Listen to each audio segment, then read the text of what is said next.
इस वक्त की बड़ी ब्रेकिंग न्यूज। एक ईरानी सुरक्षा सूत्र ने प्रेस टेलीविजन के हवाले से चेतावनी दी है कि अगर अमेरिका ईरान से जुड़े जहाजों को पकड़ना जारी रखता है तो तेहरान अभूतपूर्व सैन्य कार्रवाई कर सकता है, यानी अनप्रेसिडेंटेड मिलिट्री एक्शन। ईरानी सेना का मानना है कि अब सब्र की भी एक सीमा होती है और अगर वॉशिंगटन अपनी नाकेबंदी जारी रखता है तो उसे कड़ा और दर्दनाक जवाब देना पड़ेगा। दोस्तों, इस वक्त यह मामला बहुत ही ज्यादा नाजुक मोड़ पर पहुंच गया है। डोनाल्ड ट्रंप ने ऐलान कर दिया है कि ईरान को बातचीत के मेज पर तभी लाया जा सकता है अगर नाकेबंदी जारी रहे। और ईरान ने कहा है कि तुम अगर हमारे जहाजों पर एक और हमला करोगे, एक और कब्जा करोगे तो इसका खतरनाक परिणाम होगा। और कुछ एजेंसीज के हवाले से एक बहुत ही दिलचस्प खबर आ रही है जिसकी मैं चर्चा आगे जाके करूंगा। और वो खबर यह है कि पाकिस्तान ने ईरान के लिए जमीनी रास्ते बना दिए हैं, जमीनी रूट्स बना दिए हैं जिसके जरिए ईरान अपना तेल और अपना सामान भेज सकता है। मगर क्या आप जानते हैं दोस्तों, ईरान डोनाल्ड ट्रंप को रात में सोने नहीं दे रहा। सही सुना आपने, यह व्यक्ति रात भर जगा रहता है। सुबह 3 और 4 बजे ईरान की आलोचना करता है, ईरान को गाली देता है। यह व्यक्ति सोने को राजी नहीं है क्योंकि ईरान ने इसके रातों की नींद हराम कर दी है। और इस वक्त यह घटनाक्रम बहुत ही तेजी से और बहुत ही खतरनाक मोड़ पर आ गया है। लिहाजा ईरान ने अपनी तरफ से क्या चेतावनी दी है, ट्रंप क्या करने वाले हैं, वो सारी बातें अब मैं आपको बताने वाला हूं। सबसे पहले प्रेस टेलीविजन की इस रिपोर्ट पर गौर फरमाएं। Continued US maritime piracy and banditry will face practical unprecedented response। खबर आपके स्क्रीन पर। बुधवार को एक हाई लेवल सुरक्षा सूत्र ने प्रेस टेलीविजन से कहा, अमेरिका जो नौसैनिक नाकेबंदी के नाम पर समुद्री लूटपाट कर रहा है उसका जवाब जल्द ही प्रैक्टिकल और अनप्रेसिडेंटेड कार्रवाई के जरिए दिया जाएगा। सूत्रों के मुताबिक ईरान की सेना जो खातम अल अनबिया सेंट्रल हेडक्वार्टर्स के तहत काम करती है मानती है कि अब सब्र की भी एक हद होती है। अगर अमेरिका हॉर्मूज स्ट्रेट के आसपास अपनी नाकेबंदी जारी रखता है तो कड़ा जवाब देना जरूरी होगा। उन्होंने यह भी कहा कि हाल के युद्धों में ईरान ने दिखा दिया है कि अब अमेरिका को कोई कमजोर या आसानी से समझ आने वाला विरोधी नहीं मिल रहा। अपने लोगों और सेना के मजबूत प्रतिरोध यानी विरोध और मुश्तबा खामिनी की समझदार और डिसाइसिव लीडरशिप की वजह से ईरान ने अमेरिका के सभी ऑप्शंस को, सभी विकल्पों को बेअसर कर दिया है। इस सोर्स ने कहा है कि अब तक जो संयम दिखाया गया वो सिर्फ इसलिए था ताकि बातचीत को मौका मिल सके और अमेरिका ईरान की शर्तों को समझकर मान सके जिससे युद्ध हमेशा के लिए खत्म हो जाए। उन्होंने यह भी जोड़ा कि यह ठहराव खासतौर से डोनाल्ड ट्रंप को मौका देने के लिए था ताकि वो अमेरिका को इस मुश्किल हालात से बाहर निकाल सकें। मगर अमेरिका और डोनाल्ड ट्रंप अपनी जिद से बाहर आने को तैयार नहीं है क्योंकि वो जमीनी हालात को देखने को तैयार नहीं है। दोस्तों, आपकी स्क्रीन पर यह है मोहसिन रजाई। मोहसिन रजाई जो हैं वो सुप्रीम लीडर मुश्तबा खामिनी के सलाहकार हैं और ईरान आने वाले दिनों में क्या करने जा रहा है इनके बयानात से बिल्कुल साफ हो जाता है। इसलिए मैंने कहा कार्यक्रम की शुरुआत में, अब यह पूरा मामला एक बहुत ही खतरनाक मोड़ पर आ गया है। गौर फरमाएं। मोहसिन रजाई जो मुश्तबा खामिनी के सीनियर सलाहकार हैं, उन्होंने कहा कि अगर ईरान के खिलाफ कोई नए आक्रामक कार्रवाई हुई तो वो अमेरिका के लिए तबाही जैसा होगा। बुधवार को उन्होंने कहा, इतिहास में दर्ज होगा कि ईरानी जनता ने फारस की खाड़ी और ओमान की खाड़ी में अमेरिकी सुपर पावर को डुबो दिया। और जहां तक डोनाल्ड ट्रंप की बात है दोस्तों, आप उनके संदेश पर गौर कीजिए। यहां पर वो आयरन मैन बने हुए हैं, हाथ में उनके AK-47 है या जो भी असॉल्ट राइफल है और पीछे धमाके हो रहे हैं। ये आदमी फिल्मों से बाहर निकलने को राजी नहीं है और यहां ये कह रहे हैं नो मोर नाइस गाय, यानी कि अब मैं अच्छा आदमी नहीं हूं, नायक नहीं खलनायक हूं मैं, ये बोलने की कोशिश कर रहे हैं भाई साहब। और बात वहां नहीं रुकती दोस्तों, आप अगर गौर करें ये जो संदेश उन्होंने जारी किया है सुबह 4 बजे जारी किया है। आप इसके मायनों को समझते हैं? यह व्यक्ति रात भर सो नहीं पा रहा है क्योंकि ईरान ने इसकी बखिया उधेड़ दी है, ईरान ने इसकी ऐसी तैसी कर दी है। अब मैं आपको एक ताजा बयान इनका सुनाने वाला हूं। डोनाल्ड ट्रंप क्या कह रहे हैं कि जब तक ईरान न्यूक्लियर हथियार नहीं त्यागेगा तब तक यह बातचीत आगे नहीं बढ़ सकती। मगर इससे पहले मैं आपके सामने कुछ फैक्ट्स रखना चाहता हूं। इस पर गौर कीजिएगा, क्योंकि इससे आपको समझ आएगा कि ट्रंप जो बात कह रहे हैं वो कितनी वाहियात और कितनी बेवकूफी भरी चीज है। गौर फरमाएं द फैक्ट। ईरान ने 1970 में NPT nuclear non proliferation treaty को एक गैर परमाणु देश के तौर पर ज्वाइन किया था। तब से उसका आधिकारिक रुख यही रहा है कि वो परमाणु हथियार नहीं बनाना चाहता। 2003 के बाद से ईरान बार बार यह कहता आया है और 2015 के joint comprehensive plan of action यानी JCPOA में भी यही बात दोहराई गई थी, जिसमें उसने अपने परमाणु कार्यक्रम पर कड़ी पाबंदियां मान ली थी ताकि यह साबित हो सके कि उसका कार्यक्रम सिर्फ शांतिपूर्ण था।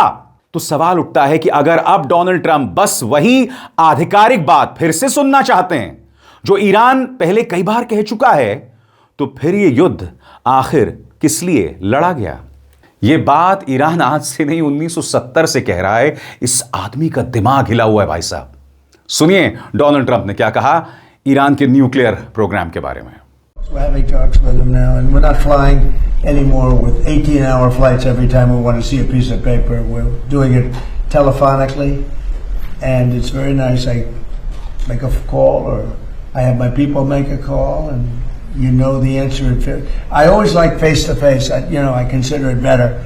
But when you have to fly 18 hours every time you want to have a meeting, and you know what the meeting's all about, and you know they're going to give you a piece of paper that you don't like before you even leave. It's ridiculous. They've come a long way. The question is whether or not they're going to go far enough. So at this moment, there will never be a deal unless they agree that there will be no nuclear weapon. जी हाँ, इसलिए वो इस तस्वीर के साथ आए हैं no मोर nice guy. मगर ईरान की सड़कों पर दोस्तों जोश की कमी नहीं है। मैं आपके सामने एक एक करके 2 वीडियोस लाना चाहता हूं। पहला वीडियो देखिए। अभी अभी नई शादी हुई है और वो लोग जश्न में शरीक हो गए। कौन सा जश्न है ये? लोग सड़कों पर रोज उतर रहे हैं, वो अपनी सेना की हौसला अफजाई कर रहे हैं। पहले ये नया शादीशुदा जोड़ा किस तरह से सेना के पक्ष में उतरा है सड़कों पर।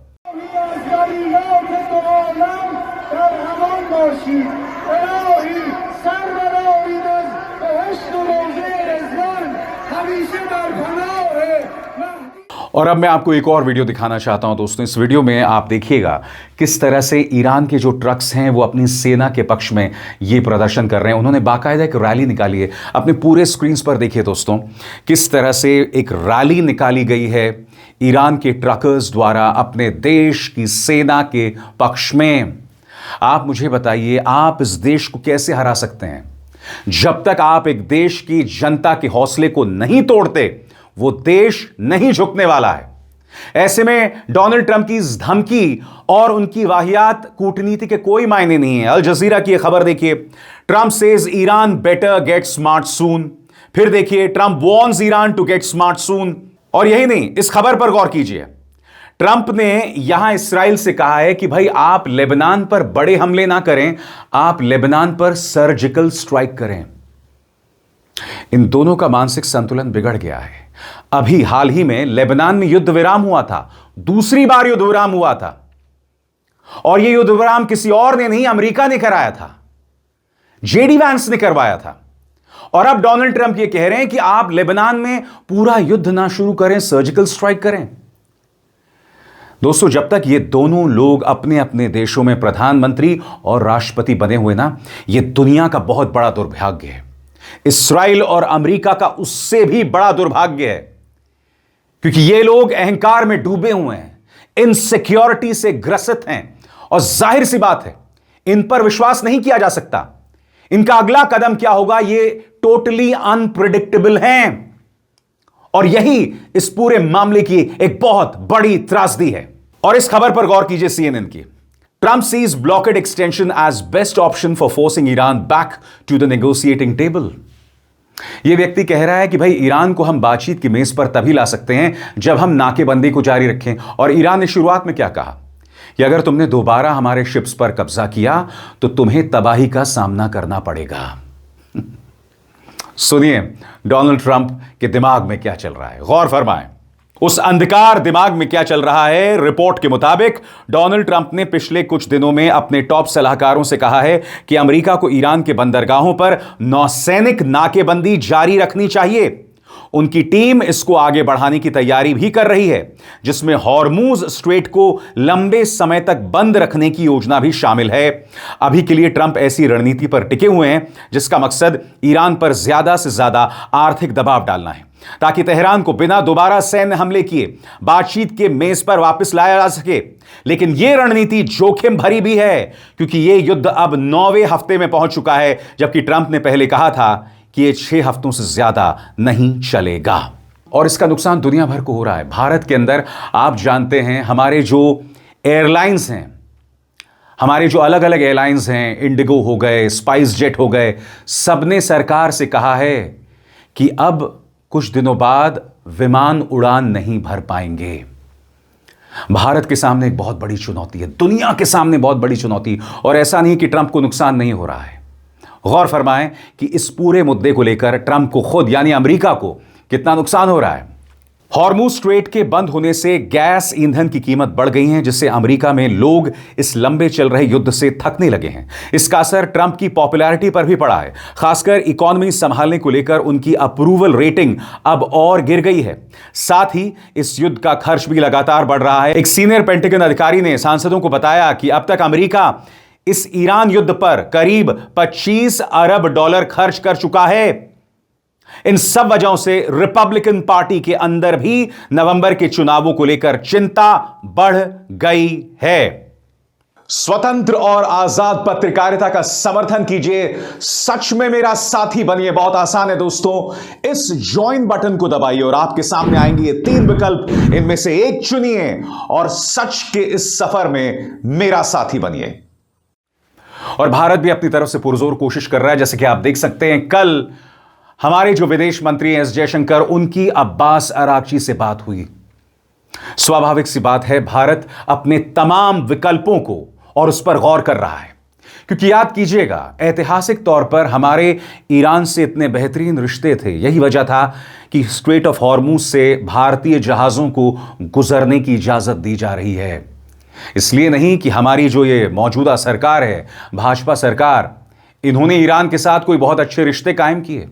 इन्होंने तो वही किया जो कहीं ना कहीं रिश्तों को बिगाड़ रहे थे। चाहे आप चाबहार बंदरगाह परियोजना से पीछे हट गए, चाहे प्रधानमंत्री सुप्रीम लीडर खामेनी की मौत पर खामोश रहे, या मिनाब में स्कूल में जो हमला हुआ जिसमें 160 बच्चे मारे गए उस पर खामोश रहे।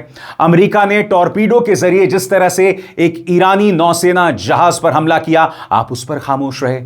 फिर भी ईरान जो है वो भारत का साथ दे रहा है।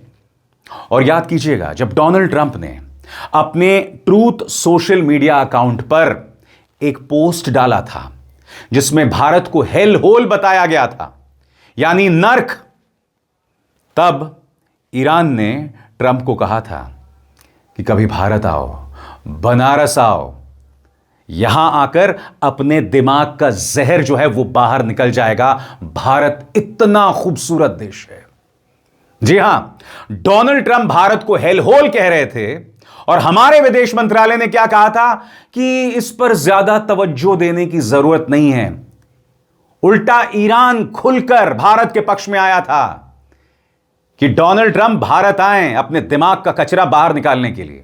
इसलिए यह मामला बेहद गंभीर हो चला है। मगर सबसे बड़ी खबर जो आ रही है वो पाकिस्तान के हवाले से, और उस पर गौर करना पड़ेगा। पत्रकार हैं रायन रोजबियानी, उन्होंने बाकायदा 3 तस्वीरें पोस्ट की हैं। पहली तस्वीर में आप देख सकते हैं पाकिस्तान के प्रधानमंत्री शहबाज शरीफ और मसूद पेज़ेश्कियां की पहली तस्वीर है, और दूसरी तस्वीर में वो बता रहे हैं कि ये वो रास्ते हैं जो पाकिस्तान ईरान को दे रहा है।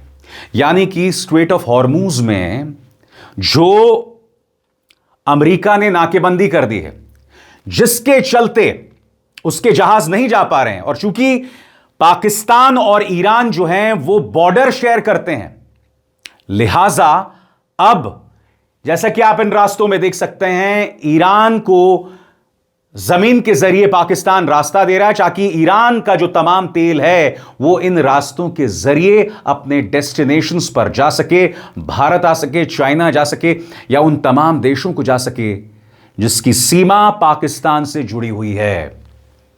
आप समझ रहे हैं किस तरह से अमेरिका लाख कोशिशें करें मगर विकल्प यानी ऑप्शन सामने आ ही जाते हैं। मगर यकीनन दोस्तों, पूरा माहौल एक बार फिर तनावग्रस्त हो गया है। अब अगले 24 से 48 घंटे बहुत अहम होने वाले हैं, क्योंकि एक गलती, एक मिसअंडरस्टैंडिंग और यह जंग दोबारा शुरू हो सकती है। हम सब यही प्रार्थना कर सकते हैं, यही दुआ कर सकते हैं कि ऐसा कुछ ना हो। अभिसार शर्मा को दीजिए इजाजत। नमस्कार।